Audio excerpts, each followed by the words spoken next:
Hello everyone, and welcome to The Cutting Edge with Blade. I'm John, and this distinguished-looking gentleman to my immediate right is Scott Schaffer, our Chief Information Security Officer. Scott, would you like to tell the folks a little about yourself? Sure, thanks, John. As you mentioned, I'm the CISO for Blade, and I'm also a Certified Information Systems Security Professional, a CISSP, a CISA, a Certified Information Systems Auditor, and many other letters as well. Wow. I'm also the founder of Blade. I've been doing IT consulting for about 25 years now. It's a long time to be doing what we do. Yeah, I feel it in my bones some days. That's awesome. Well, so our discussion today is going to center around some new guidance that law firms have received from the American Bar Association. Right, exactly. And this came out towards the end of last year and kind of flew under the radar. Hadn't heard a lot about it in the press until recently. A lot of people are writing blog posts about it and so on and so forth. It's actually called the Formal Opinion 483. Lawyers' obligations after an electronic data breach or cyber attack. And what it does, it provides guidance to law firms on what their responsibilities from an ethical perspective is when they have been breached or when they have been attacked but not breached. Okay. There's different sort of guidance given by the ABA to help people out. So this is kind of putting the law firms in a similar situation of anyone that's held by regulatory compliance, right? Yeah, exactly. Yeah, that's a good point. It's not truly a regulation. Okay. It's guidance from the ABA. But generally, guidance from the ABA is looked at as, hey, you better do this, especially when it comes to ethical guidance. Okay. Because that's something they're really harsh on making sure to follow up. And, it's important for attorneys to read the actual opinion. It's not that long. It's only 10 pages. So you can bust through it pretty quick and get the highlights. And that's something we're going to talk about today, what people need to have in the forefront of their mind.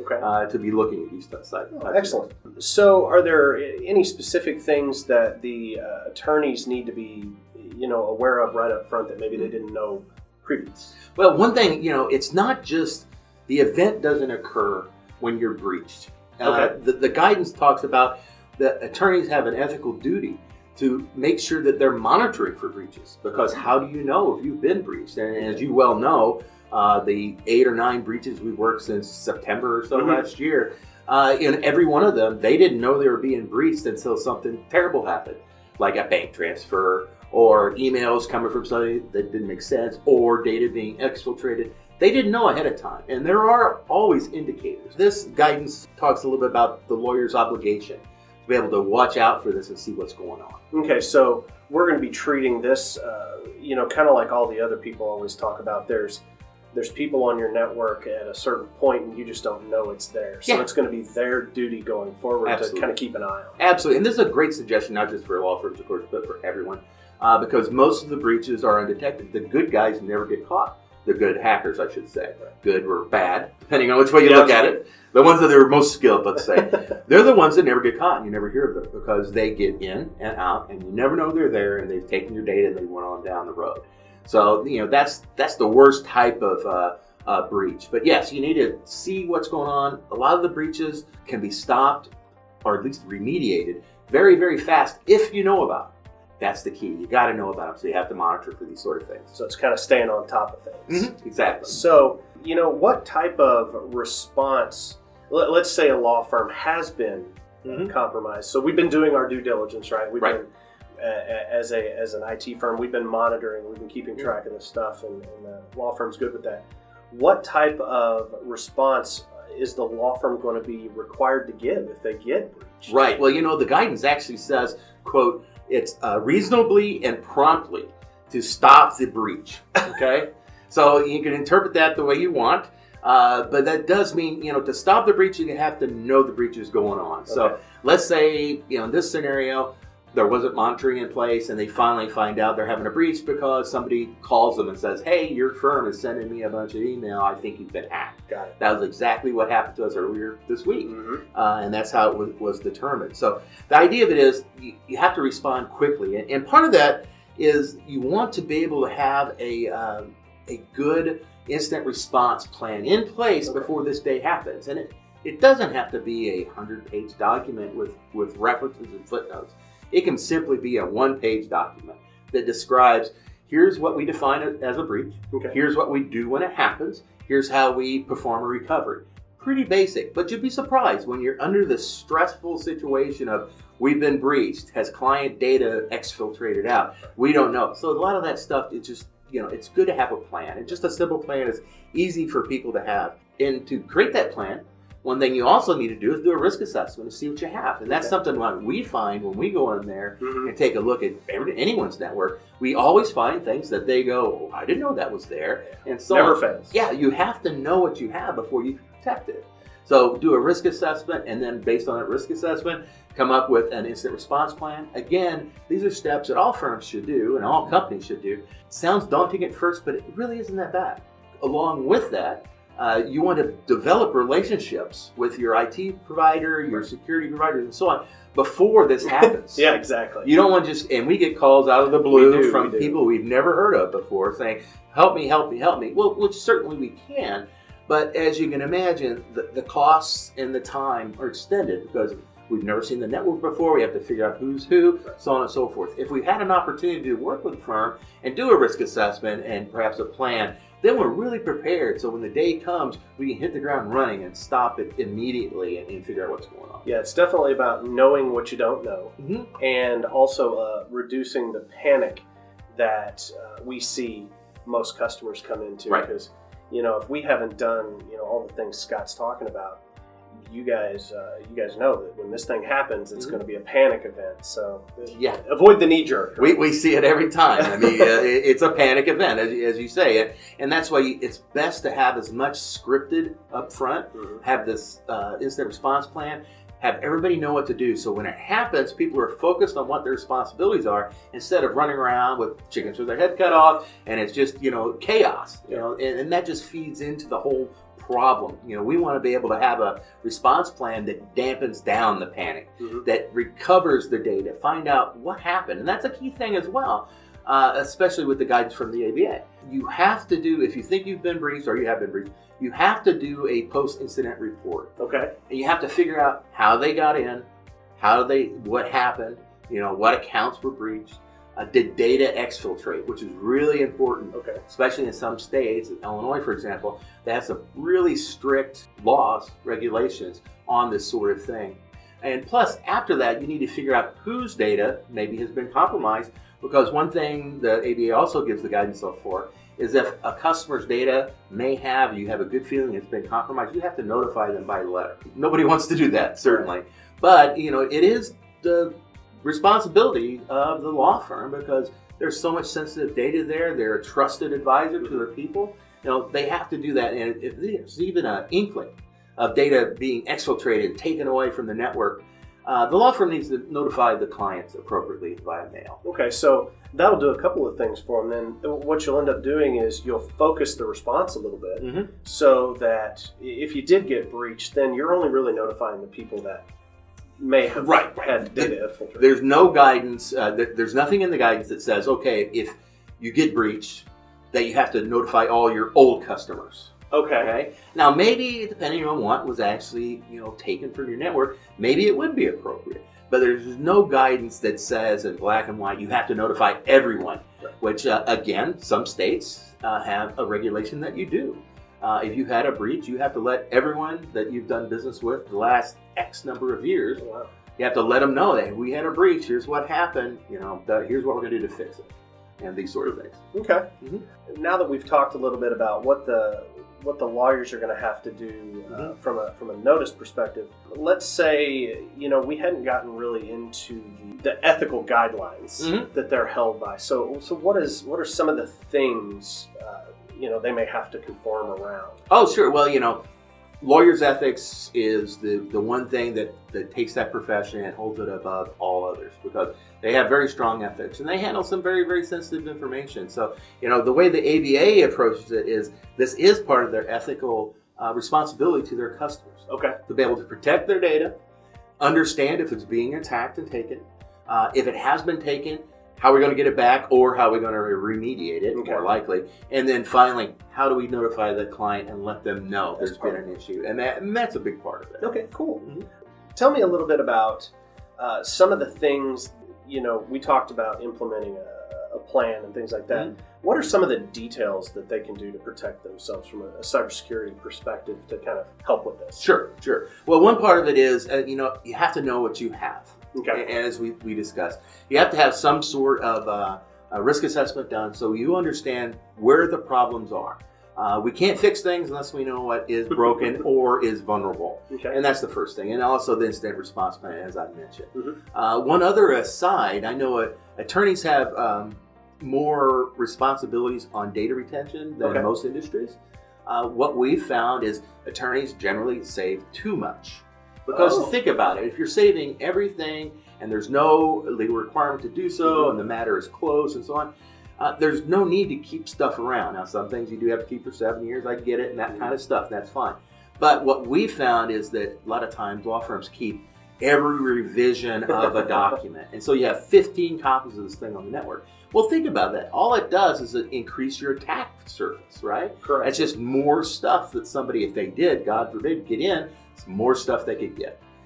So that's something also to consider. And you never want to forget, the basic things that every firm should be doing, or every company. Have a firewall in place. You'd be surprised. It sounds super basic, but we still run across firms that don't have a proper firewall. Well, and when we say firewall, we're not talking about the firewall from Best Buy. Exactly. We're not talking about the Linksys class or the Netgear class, more small home office type of thing. Yeah, you need to get something that actually, gives you some good protection, that's adaptable for the future, and so on and so forth. So definitely look at that. One thing everyone should be looking at nowadays is some sort of multi-factor authentication. I know all the breaches we've talked about, the 8 or so since last September, every one but one could have been stopped by multi-factor authentication. And that is, instead of just using one factor, a password, you add something in. It's always something you have, like maybe a dongle or hardware key, something which is a password, for example, and something you are, like your irises, fingerprints, facial recognition, and use 2 of those, or 3, really, if you can, to make sure, because that will stop the bad guys out there. If they get a hold of your password, and they will, then they can't log in with your data because they don't have that second factor. They don't have your eyeball. They don't have your fingerprint, right? Hard to do that unless they really want to. It's funny. There actually has been some interesting things with 3D printers, taking people and making fake fingerprints for people to log into stuff. Very James Bond. Yeah, I was about to say that's at the top end of all of this. Exactly. I don't think that's something that most people have to worry about. Your average law firm doesn't have to worry. No, I don't think you have to worry about the 3D printers and the fake fingers and fingerprints. There's also been some reports about iris scanning, defeating of that. But again, as long as we make this effort, I feel that it's going to stop 95% of the risk is going to be mitigated through that. Well, it's kind of like the old saying that if a burglar's driving down my street and I have an ADT sign, they'll pass me and go to the guy that doesn't. Absolutely. So we're playing in that world. Yeah, exactly. And that's it. And in that same vein, you always have to remember, forever, the human is always going to be the weakest link. Right. And they are now, and they always will be, because we can put in $1 million firewall, but somebody has a password, they're going to get hacked in seconds. Right. So really, you have to secure the human. That's the most important thing when I talk about multi-factor authentication. And you still want to be able to do things like on your network, have your typical anti-malware defenses, endpoint protection. You still have to use that. That's important for the more low-tech type attacks. Right. There's no magic bullet. So. Right. Exactly. And not everyone will catch everything, but they do pretty good. It's a lot better than it used to be. Oh, yeah. Sometimes there's these 0-day type exploits, which means they were just found today and they're out there. So it takes a little time for the McAfees and the Kasperskys and the Webroots of the world to be able to get their definitions and get them out there. So that's one thing. Another thing people need to look at in that same regard to tighten up and avoid having these types of breaches is BYOD, bring your own device. Okay. A policy, a procedure, and a methodology to secure those devices. Right. A couple of, we've talked about several breaches we've worked, a couple of them were predicated by somebody actually getting into a mobile phone. Yep. And going from there and then getting into the network and so on. So if you don't have these BYOD policies in place, they're important, because if you do get in a situation, for example, if you're being sued by somebody for some reason, right. And you don't have a BYOD policy in place, you could conceivably open up a big can of worms where the court could ask for everybody's personal mobile phone because it could have data on there from the firm, since you don't have a policy and you don't control that data. So again, and that's something we can talk about another time, John, is data loss prevention, which is something you're going to see more and more because we have so much data. How do we prevent it? How do we stop it from leaking away? And it's just too easy for data to just leave, and you never know where it went. It's gone. Exactly. So that's an issue. And then always you want to be able to patch your systems. That should go without saying, but it's one of the still basic things you need to do, along with all these new guidelines that the ABA has been giving us. So earlier, you and I were talking a little bit about the implementation of monitoring for data breaches. Yes. Have there been a few, or one, that has done a really good job for, I guess we could say us, kind of helped us get out of some situations, things like that? Well, it's a hot industry right now, is that monitoring. And the vendors out there are very stratified. You have some really high-end folks. You have some other folks that do what you need. And, CrowdStrike is one of them on the top end. Okay. Great product. We've worked with firms that use that, and it really helps do the mitigation and so on and so forth. We use a product also here called Arctic Wolf. That also works out well, a lot less expensive, and does a lot of good data collection. And that's important, as the guidelines say. The attorneys have a responsibility to be able to monitor for these sorts of attacks. And something like Arctic Wolf is something you could put in place, and then immediately you satisfy that recommendation. Plus, it's the right thing to do, because this way you're going to know if there's something vulnerable on your network. Is somebody trying to exploit it? If they're exploiting it, where are they coming from? And it's a very proactive service. So, that's really important. You've got to be able to watch for this stuff. Well, that's good, because that's one thing that I know, everybody talks about this type of stuff, but nobody ever really brings up a good product to do it. It's all kind of, it exists somewhere. Right. And that's one thing I want people to understand, is that for the small businesses and the medium businesses, this stuff does exist. And it is a usable product, and it is affordable. Right. Well, we use it. I mean, it's great. We have it. Yeah. So, and looking, I get the weekly reports, and it's fascinating sometimes where we see different types of data and access from different countries onto our network, and makes you scratch your head sometime. Why are these Russians and these Chinese guys, why are we having traffic going there? And then we have it all laid out. They give you the data. You want to find out, it'll tell you chapter and verse, who and what time and where they went in China, for example. So it's great information that you normally don't get out of a standard firewall log or something like that. So there's one other piece to this, and you touched on it kind of briefly. You do a presentation on this for law firms. So it's literally you are the weakest link. Yes. And it's centered around end users. And there are some things we as companies can do to help the end users. And tell us a little bit about that. Well, that is right. In fact, I've taken that presentation. It's now, are you the weakest link or the greatest resource? Because end users can be the greatest resource. If they're trained and they understand it, they could be the first ones to identify a breach because they see some strange behavior. So the front line, they become the front They're line. the front line, and that's why they have to be trained. And we have a partner called KnowBefore that does a great job as far as training your users via testing them, sending them phishing emails. Try to attack them, and they're really good. They look really, really good. But it trains the users, and statistically, what you're going to find is somebody does get a phishing email, you've got about 15-20% of the time they're going to click it, right? After training, that goes down to 1-2% over time. And that's why it's a massive difference. Well, and it has to be continuous. You know how humans are. We do stuff for a little while and we lose the habit. This is awesome. Yeah, and then you forget. But the continuous training, like somebody from KnowBefore, for example, is invaluable because, again, the end users are always going to be your biggest threat. And you have to keep them trained. And it's not only for the best of the firm, it's also best for the end users.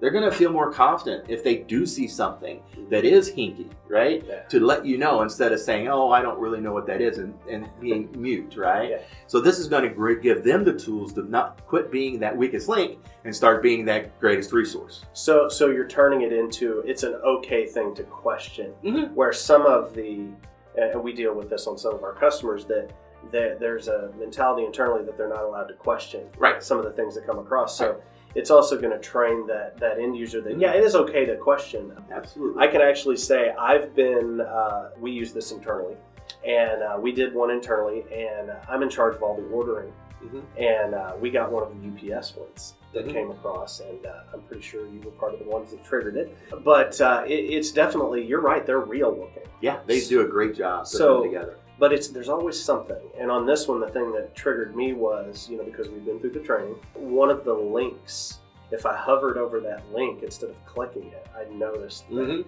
hey, that link doesn't go to UPS. Right.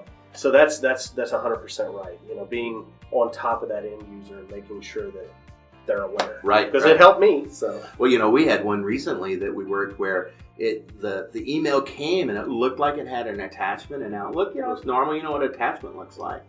So you right click on it, right, to see what it is, or you left click on it to open it up. Right. Well, it really wasn't an attachment. It was an image file that looked like an attachment, and it had a malicious link on it. So if you right clicked or clicked it, it shot you through to a malicious site that looked just like the Office 365 login site. And what you could do, you put your cursor, like you mentioned, hover your cursor, which is a great technique, but it's not completely foolproof, because in this particular exploit, you would hover over all the different links and they would say Microsoft. But as soon as you put your cursor into the field to start putting your password, all those links changed. You didn't see it, but you could see, programming. Oh my gosh. So it was very slick, and it was very, highly engineered approach. But that's the way you can, through things like Know Before and these ongoing training, you can stop these sort of breaches. And they always, it's not like, there are some CEO scams as well, but really, they're going to be attacking your end users, your frontline workers, right? Those are the people that have the biggest, again, attack surface, right? You have to keep them trained. You have to keep them up to speed. You have to, ask them to be, more verbal. If they think that something's wrong, make that part of your culture.